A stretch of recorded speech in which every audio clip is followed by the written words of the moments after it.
It takes a lot of nerve for Nokia to call its latest device the Lumia icon, especially when you consider that the last Verizon phone it did was anything but iconic.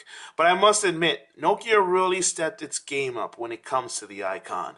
All of the complaints that I had about the 928 are pretty much gone, and in its place is a device that I could definitely recommend to a lot of people. For starters, you have this great 5-inch display. It's an OLED panel and it's full HD, so it looks very crisp and it looks very clear. It doesn't matter if you're indoors or outdoors. Most of the time, you'll be very pleased with its settings. I was especially impressed outdoors because it has Nokia's sunlight visibility, which is designed to help you when viewing the screen outdoors.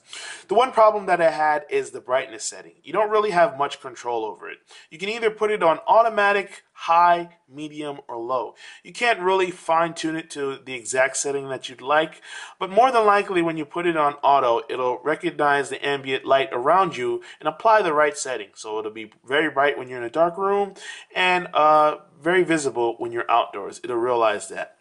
Aside from that, you can have the option to change the color profile. This is something that I particularly liked because if the display isn't quite to your preference when it comes to colors, you could just go to settings, display, and adjust. And from there, you can make the image more vivid, more warm, so you can change the saturation and temperature, and you can browse to different photos that they have to help you realize. So if you look at a lot of photos of your friends online, you might decide to make your images crank up the vividness and crank up the warmth, depending on the way it looks when you take a look at it. But like I said, indoors, outdoors, the screen is more than likely going to be very appealing. The same is true when it comes to the body of the Lumia icon. When you just look at this, it doesn't look that amazing, especially in the black version. This has like that stealth black look that you see on some devices.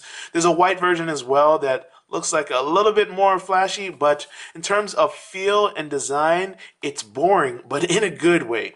I really like the metal sides. In addition to the buttons, the frame of the side is metal. Well, actually, let me clarify. The buttons themselves are not metal. They're plastic, but they're flat and very responsive. But the frame, the outer rim, is metal.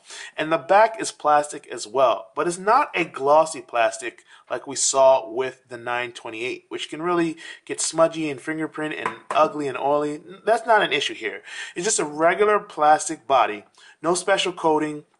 Just feels very nondescript and nice when you put your fingers across it, and you really don't notice it, and that's kind of a good thing. It gets out of your way. On the back, you have a speaker, and it's pretty loud. I listen to music when I'm in the shower, and if I don't want to bring in a Bluetooth speaker that's not fully charged, a lot of times I like to use my phone, but with the water running, it's not that great. Even with the water running, I was still able to hear Pandora playing on the Lumia icon, and I was very pleased when it came to the audio that you get from this rare speaker. And while we're on the topic of audio, I should also mention that when you're recording video, you have 4 microphones. So you have 2 at the top and you have 2 at the bottom, and they're directional mics. So they work very well when you're recording video. Now, I didn't notice a giant difference when I was recording, but I did notice that it was better than average in terms of recording voices and recording sounds when you're on a busy city street. It's very focused audio, so I was very pleased with it. Less pleased with the camera quality when it came to video recording. I wasn't particularly impressed, especially when coming off using the Lumia 1020, which has the best video that I've seen. Obviously, Nokia couldn't go all out with the icon because it has only a 20 megapixel camera instead of that giant 41 megapixel camera house that we saw on the 1020. But at the same time, I wasn't pleased with the overall quality of the video. I found that it didn't focus fast enough. It was cloudy at times, and it especially didn't do very good when it was recording near a light source. So if you were under a lamp or near a street light, it didn't look very good. Photos, on the other hand, that's a different story. They have great color and they have great visibility as well. The software is really special because when you have the Nokia icon, you can play around with the settings in the camera app. You get full control over everything. You can change the white balance, the ISO, the focus, all of that changes very easily. You tap on an image and you take a picture. And if you want, you can also take a picture with a dedicated camera key at the top. But I prefer using the on-screen button because it's more likely that you'll hold things steady and keep everything in focus. The camera app can be a little challenging at first, but it has full controls over a lot of the things that you want to do. You have a timer for when you're taking group photos that you want to be in. You can also easily switch between the front and rear facing, and you can go through different lenses that allow you to take photos in a variety of ways. Of course, we all know that Nokia isn't shy about having lots of camera apps, including the Nokia Refocus app, which allows you to take multiple photos of different things. So if you have something in the foreground, something in the background, you can take photos and you can choose how it captures. It's pretty impressive. And there are several Nokia camera apps that you can go through. But more than likely, you're going to use Nokia Camera because that's the one that has the most controls. And thanks to this having a quad-core processor, 2.2 gigahertz, it's Qualcomm Snapdragon 800. This takes photos a lot faster than we saw on some other devices, particularly the 1020. So it'll process these high-quality images very quickly, which is something you'll definitely be pleased about. When you're in the camera app, you can take up-close photos, you can take landscapes. It does a lot better at macros and landscapes than it does in the mid-range images. Sometimes things can be a little out of focus, but more than likely you'll get a quality photo.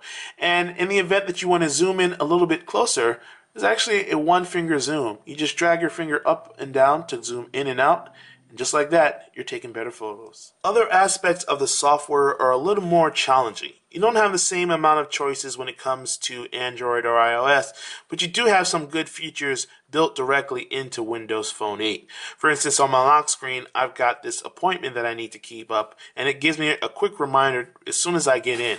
When I swipe up, of course, I have my live tiles. And because this qualifies as a larger screen, I'm able to get 3 rows of live tiles instead of the standard 2 that you get on some other devices. When you're browsing your apps, you just swipe to the right so you can see a full list of the apps that you have access to. And if you don't want to go through the entire list, of course, you just tap on a letter. And if I know I want to get to an app that starts with S, like SoundHound, I just tap S and it gives me a shortcut to get to it. Some of the app choices have gotten better on the Windows Phone overall, but you still get annoyed by the resuming and the loading signs. You see those little 3 dots more often than you would expect, especially now that they've upgraded to those quad-core processors. Windows Phone in general tends to be pretty fast in terms of fluidity when you're scrolling and when you're browsing things, but sometimes when you're loading a particular app, it takes a little bit longer than you would care for, and that's just something that you have to deal with. Still, the quality of some of the built-in apps are very good. Of course, there's Microsoft Office, which is fantastic. Best experience you're going to get from mobile documents. And there's USA Today has a pretty good app for reading the news.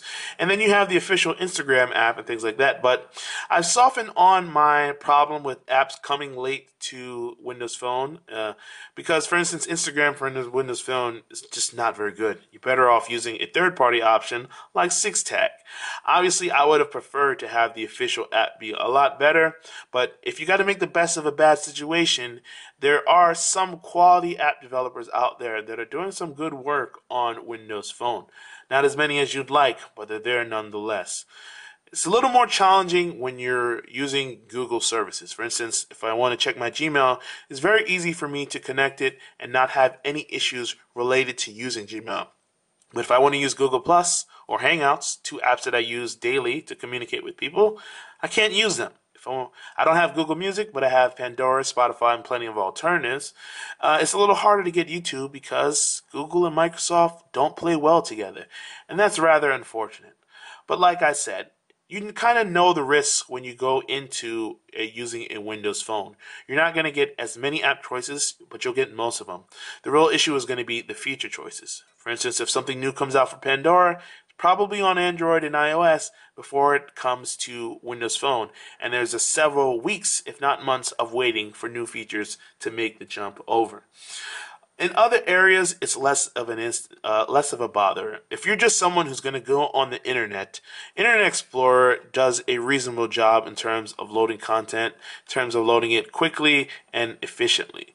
You won't have much problem in case you're just browsing the web. In case you just need a solid Twitter app, there's the Twitter app itself, and there's Mado as well. Lots of alternatives out there. Uh, but aside from that, if you really want to personalize it, you can make some changes by playing around with the live tiles on your home screen. These are kind of like widgets, except they provide live updates. So you see right here where it says 3 next to store, that means I have 3 apps that need to be updated. Aside from that, it's pretty much just standard Windows Phone devices. If you saw my Lumia 1520 review, you know what to expect. They're pretty much the same device in terms of hardware. The key difference is in the camera and the battery life. This has a 2000 milliamp battery, actually 2040 I believe. I'll put it on the screen just to double check. And the battery life is fantastic. Left the house early in the morning, came home late at night, no issues. Didn't have any problems, and things still ran very smoothly. The same is true when it comes to call quality, which was above and beyond what I came to experience on some recent Windows Phone, because this is on Verizon network instead of AT&T, which is a lot stronger in my area. One thing that did surprise me is that the Verizon phone, the Lumia icon, did a better job of using Verizon's 3G network than my iPhone 5S. Now, when it came to 4G LTE, the iPhone was about better or on par most of the time. But when it came to areas of low coverage in Manhattan, like a building I was in the Lower East Side, I couldn't get on anywhere, any network with my Verizon iPhone 5S, but I was able to get on with the Lumia icon. So who should buy this phone? Well, unless you love Verizon and Windows Phone, this probably isn't even a device that you consider. But if you fall into that category, definitely, this is your only viable option. And I don't just mean that as the best of a bad situation. This is actually a phone that you can use. Traditionally, the best Windows Phone devices have always gone to AT&T. But with the Lumia icon, we finally have a device with a good camera, a great network, a great screen, and a more mature version of Windows 8 that you can actually use. It'll probably get a lot better with Windows Phone 8.1, and there are going to be some little things that will annoy you about this device, especially if you're someone who uses a lot of apps and relies on Google services. But if you can cope with having apps come later, or if you can cope with not needing to use those Google services, it's a lot more enjoyable to use the Lumia icon, and you shouldn't have much of an issue. Be sure to click the link in the description below so you can see my written thoughts about the Lumia icon and get more of my opinion of the device. After using it as my daily go-to phone for 2 weeks, I'm actually surprisingly pleased with the device. I've had to lower some expectations, but for the most part, it's been able to handle everything that I've thrown at it. This is Andrew with mobileburn.com taking a look at the Nokia Lumia icon, available now on Verizon. Until next time, thanks for watching.